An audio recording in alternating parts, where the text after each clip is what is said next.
welcome back. I'm Johnson. I know it's been a minute, but I just wanted to let you guys know, if you already follow me on TikTok, you're going to recognize a bunch of the content that you're going to see in this video. I decided to take some of my best performing videos from some of my earlier series that I made this year and kind of compile it into a longer form YouTube video. I want to experiment with some different styles of videos on this platform and see what I like and what I don't like. Please leave a like if you're so inclined, and please enjoy. Teenage Mutant Ninja Turtles has gotten away for nearly 40 years without properly developing Donatello and Raphael's relationship as brothers. I know I'm not the first person to bring this up, but I really want to add my 2 cents into this, because I genuinely believe fleshing out their independent relationship as brothers can only help their perception in the public eye. Thankfully, Rise of the TMNT did put in time and effort into personally developing these two more as brothers. I wouldn't be surprised if there are more times that we see Donnie and Raph together in this show than there would be in any other series. And Rise's Season 1 episode late fee might be pretty forgettable in general, but it has one of the greatest Ninja Turtle moments between Donatello and Raphael. Tests are easy. It's answers that are hard. I love you so much! And with that one exchange of dialogue, we get such a better glimpse into what these two characters bring out in terms of the best in each other. We'll come back to what brings out the best in these two later, but I actually want to focus on what makes them great adversaries. When we think about Leonardo and Raphael's feud, yes, they are constantly bickering, but they do bring out the best in each other in terms of being the best warriors on the team. It's very Vegeta and Goku inspired. Meanwhile, Donatello and Leonardo's relationship is that of two analytical minds. And that's one thing I will give the Nickelodeon era praise for. It has shown the best how one hand washes the other when it comes to these two.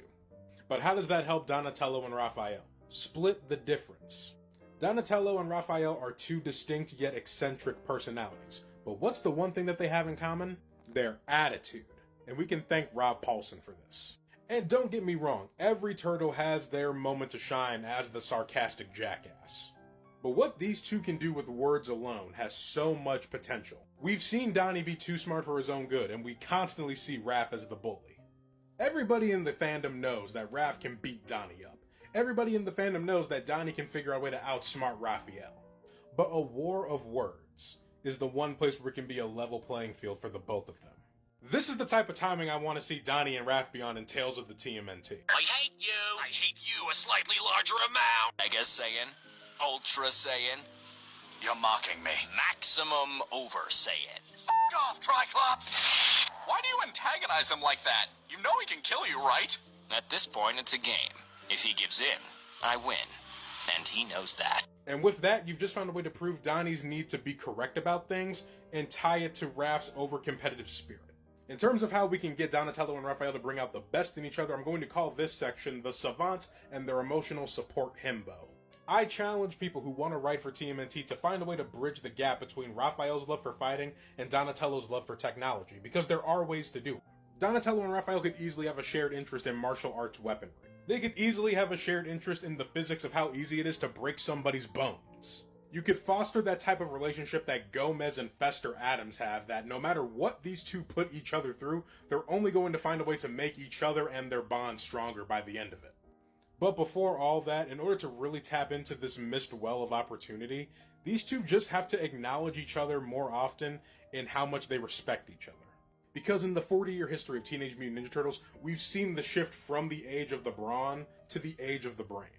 Raphael is forever going to be every 10-year-old boy's self-insert. But the work that Donatello has put in throughout the Nickelodeon era in terms of getting himself over is very underappreciated. And that's where these two very big and distinct personalities could actually find a meeting of the minds, in my humble opinion.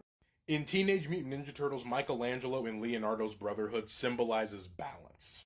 Mentally, emotionally, and spiritually, these two are on opposite ends of the spectrum, but in the center of their big personalities lies the core values of the entire Hamato clan. Now, this is a very broad generalization, but when you look at their arcs throughout the 40-year history, Leonardo consistently bears the burden of them having to be mutants and ninjas. Meanwhile, Michelangelo shines light on the fact that they're still teenagers that just so happen to be turtles. Leonardo is very altruistic. He's the most righteous, he's constantly trying to uphold Splinter's lessons, and he's the one that's holding everybody accountable. Meanwhile, our party dude Mikey is more hedonistic, but that doesn't mean that he's a bad person. Quite the contrary, Michelangelo's pleasure-first mindset really does speak to the fact that he sees what him and his brothers have gone through in life as a gift, and the fact that their lives are not supposed to be this way, and so he wants to take full advantage of the fact that they have the blessing of being human.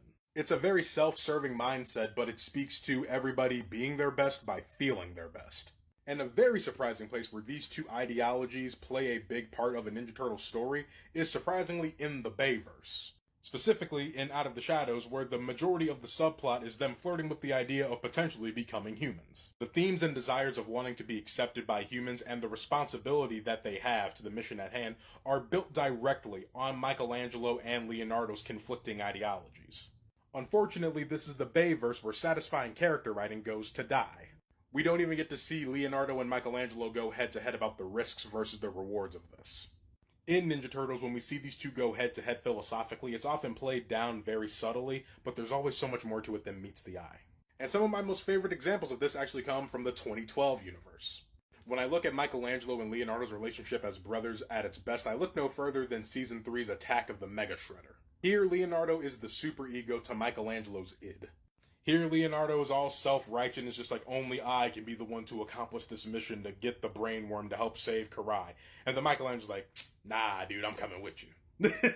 Now, this episode is great for a number and a multitude of reasons, but specifically as it pertains to Michelangelo and Leonardo's relationship as brothers, it has one of the greatest defining moments of how I want to see them written. Speaking emotionally, Michelangelo and Leonardo throughout their history have had varying degrees of power dynamics. Leonardo falls into the role of a protector / a guardian, meanwhile Mikey ends up becoming a subordinate / little brother type. However, what gets lost in the fandom is the context of what gets them there. Leonardo represents the present because he's the only one that's best equipped to focus on their family's problems right then and there. Meanwhile, Michelangelo is the wanderer, the dreamer. He represents the future, which is something society heavily associates with children. And there are some really good back and forth moments in the IDW continuity that really help convey these differences between them.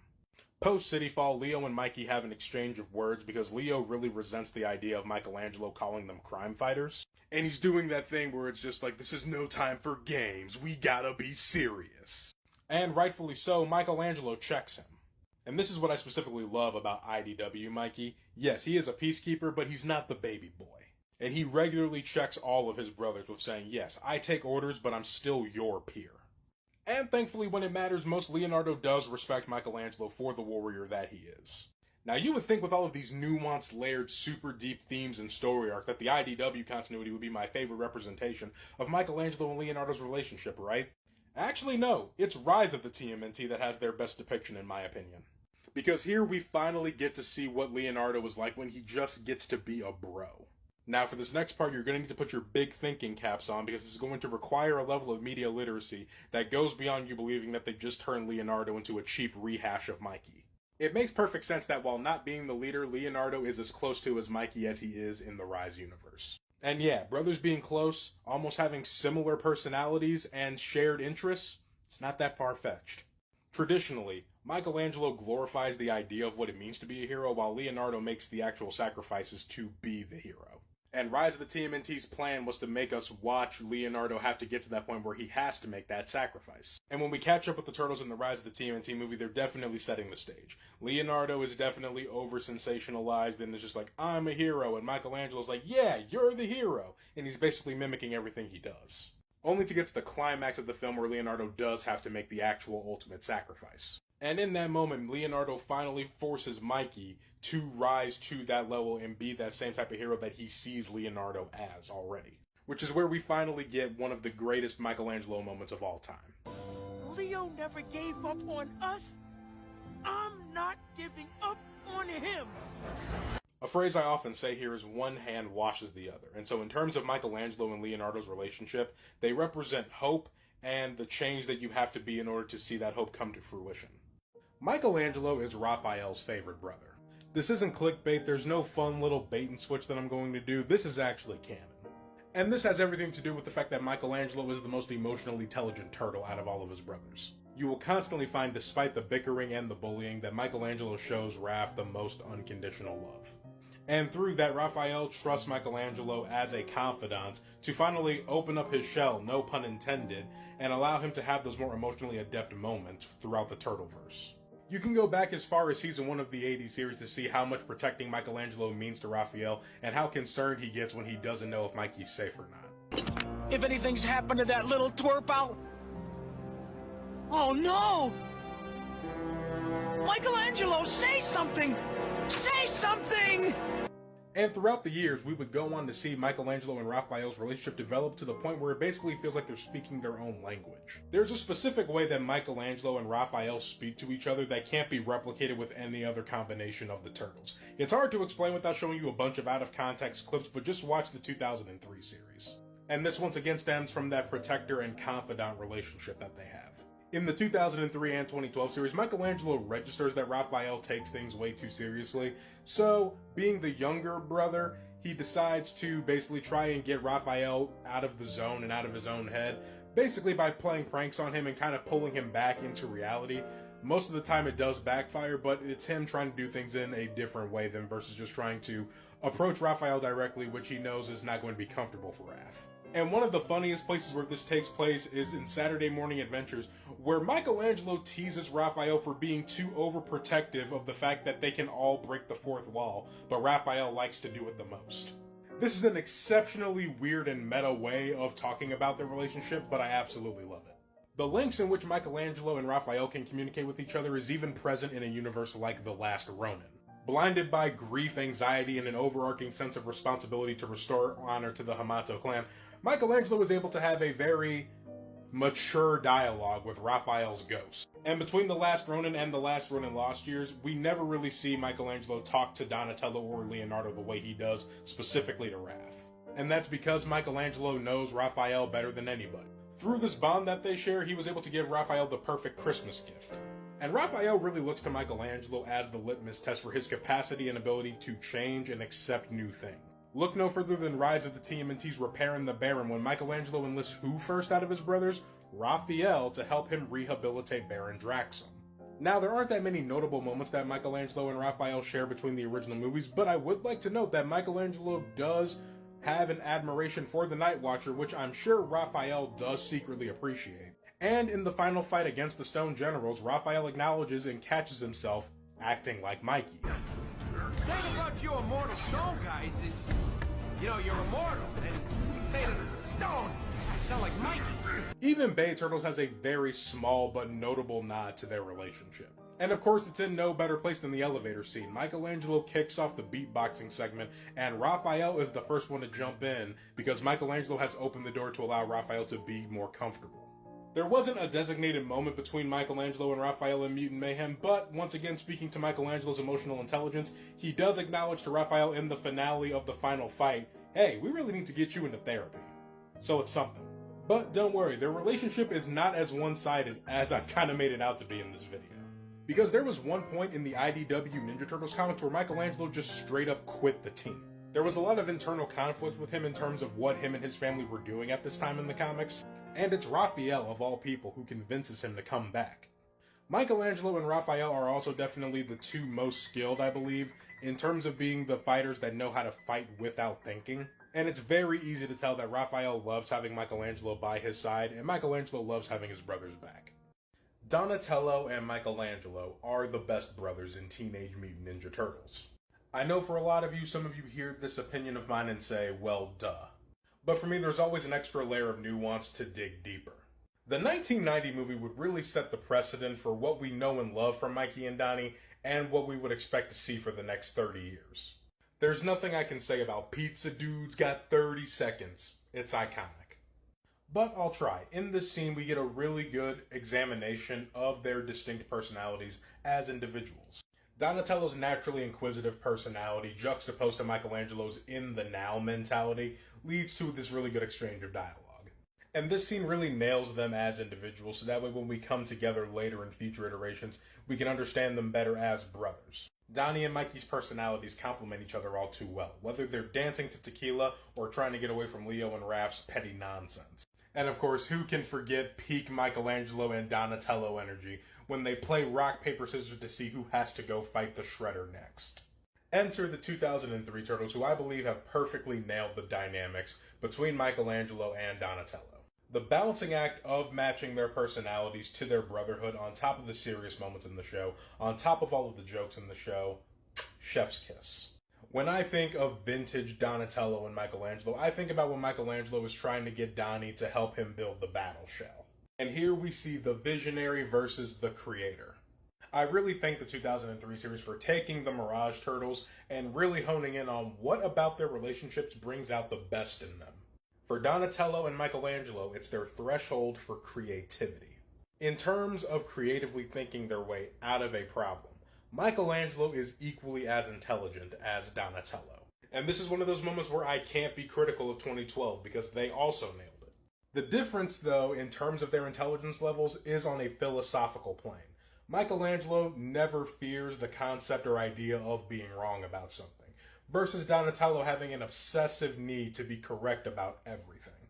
And the best example of this does come from the episode where Michelangelo creates the stabilizer for Donatello's retro mutagen. It's played for a joke, but there is a deeper meaning that is played so subtly, and it represents the bliss amongst their respective versions of chaos, and how these two can perform miracles that not even all the science and data in the world can explain. Rise of the TMNT didn't really give us a lot of exceptional Donatello and Michelangelo moments. All of their stuff together really does, you really kind of fall into the background for the most part. But that's because they chose to explore other brotherly relationship dynamics, so I don't really fault them for that because we have plenty of Mikey and Donnie content. But the moments that are there are indeed vintage Donatello and Michelangelo moments. Which is also a good segue into the IDW continuity. I'm about 11 volumes into the original run, and from what I understand about their relationship so far, it's kind of the same shtick. But they also do some very interesting character work between Mikey and Donnie's relationship, especially post-Burn Row Island, in my opinion. Donatello's consciousness for a brief period is inside Metalhead's body. While Raphael is having a hard time accepting the new normal, Michelangelo doesn't miss a beat and just starts calling Donnie Robo Bro. Later down in this continuity, when they reboot Metalhead, it turns out there was a digital copy of Donnie's consciousness that was left inside the robot. Basically think of it like Donnie Artificial Intelligence. And Michelangelo shows empathy for this copy of Donnie's mind, and it just calls him Metal Don. To me, it comes across very sweet. Donatello and Michelangelo have left their mark in pop culture as the cool guy and the nerd. I don't give them full credit for the origin of the trope by any means. But looking at some of the other best examples that we've seen in popular culture, Zack and Cody, Drake and Josh, Troy and Abed, Static and Gear, when I look at those depictions, I see Michelangelo and Donatello. Which leads to a great butterfly effect for Troy and Abed in Community, because did you know they were the direct inspiration for Rise, Donnie, and Mikey? Even in a depiction like the 2007 movie, where clearly the favoritism was skewed towards Leo and Raph's relationship, Donnie and Mikey almost stole the show in every scene that they were in. Mikey, I don't even trust you with a driver's license. That scene makes me cackle every time. And there's also a scene in this movie that helps affirm my point of them being on the same creative, intellectual level. Within days, the country. And within weeks, the world. Oh, so it's like Halley's Comet, only monsters come out. Yes, I guess so. I'm smart.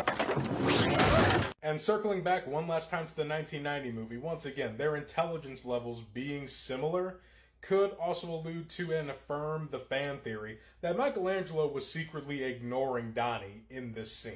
I like to think Mikey deflected away from Donnie's concerns because he didn't want him to worry about what the world would look like without their father. When I think of the phrase brothers forever, I immediately think of Donatello and Michelangelo. There's a lot of stuff in Ninja Turtles adaptations that can kind of be left up to interpretation, but not them. And even in iterations where they go way overboard with flanderized depictions of the Turtles, they never miss in terms of how they handle Mikey and Donnie's relationship, and I love that for them. Donatello and Leonardo's brotherhood is a relationship that is rooted in respect and reliability. And through this relationship dynamic, they arguably have one of, if not the strongest bonds throughout the Turtleverse. And if you don't believe me, walk with me. When it comes to the responsibilities of the Hamato clan, Donatello and Leonardo are the two most dependable. Meaning that they have to end up spending more time holding their other brothers accountable and keeping them in check. In terms of their own work and responsibilities, they're very self-sufficient and independent. Meaning that they aren't compelled to have to really check in as often as they should with Mikey or Raphael in terms of what they're doing. And that's where the disconnect lies with fans in terms of seeing Donnie and Leo not have that many relationship moments together with each other. They're just not as pronounced because they're not often tied to the conflict at hand. Now, all the turtles are intelligent in their own way, but Leonardo and Donatello are the most similar in terms of how they apply their logic into thinking and acting. These two respect each other so much that when they do end up disagreeing on something, it almost feels borderline offensive because they really feel like they both should be on the same page when it comes to solving a problem. IDW really leaned into this at the start of establishing their universe, but they've since then backed off from it. But the 2012 universe really does pick up the slack on that. And honestly, it leads to some of my favorite Leonardo clapbacks in all of the Ninja Turtles, because Leonardo will literally look at Donnie and be like, "You are too smart to be acting this stupid." Of course, one of the biggest examples is the Season 2 finale, where Leonardo goes through his canon event, and Donnie feels partially responsible for wasting precious time arguing with him. But something that goes overlooked with Leonardo and Donatello that I really appreciate the 2012 universe specifically for doing is the fact that when emotions are high and the tension is really there in terms of trying to get a problem solved, they both really go through a similar type of anxiety in terms of trying to get the solution done. Which leads to some very tense moments of dialogue between the two of them, but they never let it affect their brotherhood. There's a force field? Why didn't you tell me? Well, because I wanted us to fail. All together on 3. Obviously I didn't know! Now there's also a very more relaxed context in terms of them getting under their skin in this way. And one of my favorite examples of this is the training sequence in the 2012 show where all the other brothers are trying to show Leo that he doesn't always have the best answer in terms of trying to do something, and Donatello really does get under his skin in terms of how he gets around him. And if we're talking about getting under each other's skin, we have to talk about the Rise universe. Now, the Rise definitely leaned into a slice of life sibling dynamic, and it was definitely most pronounced with Leonardo and Donatello. But here, they do something a little bit different in terms of the dynamics. Here, it's Leo constantly getting under Donnie's skin in the way that you would expect Donnie to get under Leo's in another universe like the 2003 or 2012 universe. Leonardo can be very immature, but he's rarely dumb. And it's very easy to look at an episode like Lair Games where they're feuding and just think that, oh, Leonardo intentionally threw the games so that way he could take Donnie's room. However, I don't think that that episode really was about switching bedrooms. Walk with me. I think Leonardo fully intended to just want to win the Lair Games and one-up his brothers. But when he clocks that Donatello was actually coming into his full potential, he saw this as an opportunity to, 1, get Donatello to have the confidence in himself, but 2, actually give himself the stimuli of actually having a competitive challenge. Being able to escape Splinter's snoring was just a sweet bonus on top of it. They call this duo the Chaos Twins for a reason in this fandom, and it's because Leonardo knows all the right buttons to push to invoke what he needs to get out of Donatello, which is something that we see across the Turtleverse. And do I even really need to bring it up? Like, do I? Smaller instances of their dynamics across the Turtleverse include one of my personal favorites in the 2007 movie, When April Finds Leo. Leo once again clocks Donnie for being too smart for acting this dumb in terms of being IT support to help make ends meet.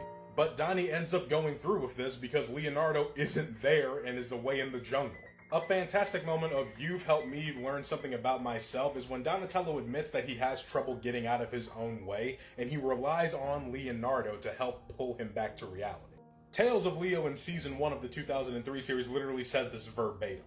In my opinion, Leonardo was the best brother in Mutant Mayhem, and this of course is off the strength of his iconic Attack on Titan speech to Donatello during the finale. And one of the most surprising places is in TMNT Urban Legend. While trying to locate Master Splinter on the astral plane, Leonardo actually finds Donnie.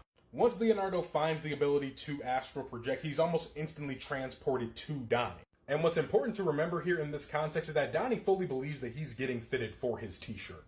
Meaning that in his final moments of life, before he transcends planes, the one person that he's thinking about is Leonardo. These two make each other better without even really trying, and that's one of the most beautiful things about Ninja Turtles.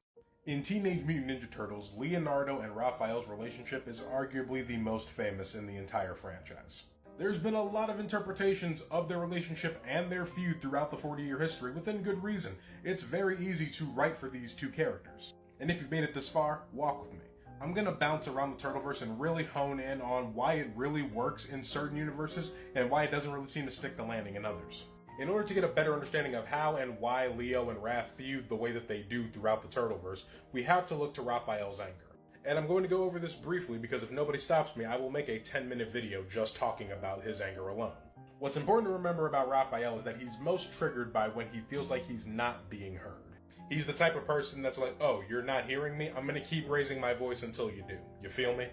And coincidentally through this, Raphael is the turtle that brings out the kid the most in Leonardo, because their feuds more often than not are very petty and childish squabbles at the root. The 80 series does a really good job at showing the more chill side of the feud because it's a very chill universe. Raph doesn't always fully have the emotional capacity to fully explain himself in a way that he thinks will get through to Leo, so sometimes, more often than not, he'll just deflect with humor like he does here. This is hopeless, dudes. We've been looking for hours. And we're going to keep on looking until we find her. You know, Leonardo, if all the sewers in this city were laid end to end, Yeah? well, it'd be a pretty ridiculous sight. But they'd probably be long enough to reach from here to the moon. Thanks for sharing, Raphael. Meanwhile, in later universes, we see the slow burn. Sometimes Raphael isn't in the mood for jokes when he feels like he has the answer to something, but Leo can be so narrow-minded at times that he doesn't see what Raphael's talking about. So Raphael's limited emotion availability divided by Leonardo's short-sightedness at times in hearing him out leads to the famous short fuse. This is even present in a universe like The Next Mutation. 5 episodes into the show, the Hamato clan's getting their butts kicked by the Dragon Lord, and so Leonardo starts having these dreams and premonitions about needing to find a new way. Raphael, irritated by Leo because he can't sleep at night, gets up and goes for a drive and interprets that in his own way. When he comes back to explain his plan to the crew, Leo, being too focused on Raphael's attitude and his approach to the situation, misses his entire point, which leads them to having a sparring session in which Leo wins. But it's not until their next confrontation with the Dragon Lord where he finally understands what Raphael was trying to say. Raph was trying to get the clan to understand they need to accept and fight as what they are, turtles, versus what they're expected to be, which is, some larger-than-life superhero persona. Remember when I said earlier in the video that Raphael is the turtle that brings out the kid the most in Leonardo? Well, this can also be a good thing. Case in point, the 2012 universe, which might actually be my favorite interpretation of Leo and Raph's brotherhood. And the 2012 show does a really good job at showcasing that they can easily be symbiotic as much as they can be a feedback loop to each other. Leonardo is more dogmatic, Raphael is more pragmatic. But when the two of them are in sync, they're nearly unstoppable. Which is why the Bayverse unfortunately really falls short for me, because it just does not have that great of depictions of their characters, in my opinion. Because especially in the first movie and a little bit in Out of the Shadows, it really leans into the feud and the emotions behind it, but it never stops to ask them why are they feeling this way. Which is something Master Splinter is constantly trying to get Leonardo to focus on. Funny enough, whether it's Leo or Raph, across the Turtleverse there is a version of Master Splinter trying to get one of the two of them to understand that they're not that much different from their brother. In this scene in the 2007 movie, Splinter is explaining to Raph that he has just as many good leadership qualities as Leonardo does, but Raphael needs to have a better heart of compassion, which I found to be a really great nod to their relationship, because that compassion is the glue that holds Leonardo and Raphael together. We watched that compassion help Raphael save Leonardo from his Maximus Kong personality. We saw a glimpse of how that lack of compassion in the Same As It Never Was universe tore them apart. But of course that compassion is at best in the Rise of the TMNT movie. And once again, I love how this universe flipped character dynamics on their head. Because here, once again, Raphael is not being heard, so he's justifiably angry, but it's because he's trying to get Leonardo to be the more responsible one. All that Raphael ever really asked for Leonardo is to have a better grip on reality. Because Raph is willing to be anything for Leonardo except a yes man. And that's why he doesn't want to fall in line like a little soldier. The legacy of Raphael and Leonardo's relationship is defined by two brothers who know each other better than they know themselves. Thank you guys so much for watching this video. If you're new here, please subscribe. If you're a returning person on this channel, please make sure to give this video a like and share with a fellow shellhead. I want to get as many eyes on this YouTube channel as possible. I really do appreciate it. Don't go just yet, because I have a question that I would like for you guys to answer in the comments. Please tell me, who is your favorite Ninja Turtles brotherhood relationship? And tell me, which brotherhood relationship in this video do you think that I explained the best? Please let me know. And once again, as always, be good, do good, and please stay lovely. Catch you guys next time.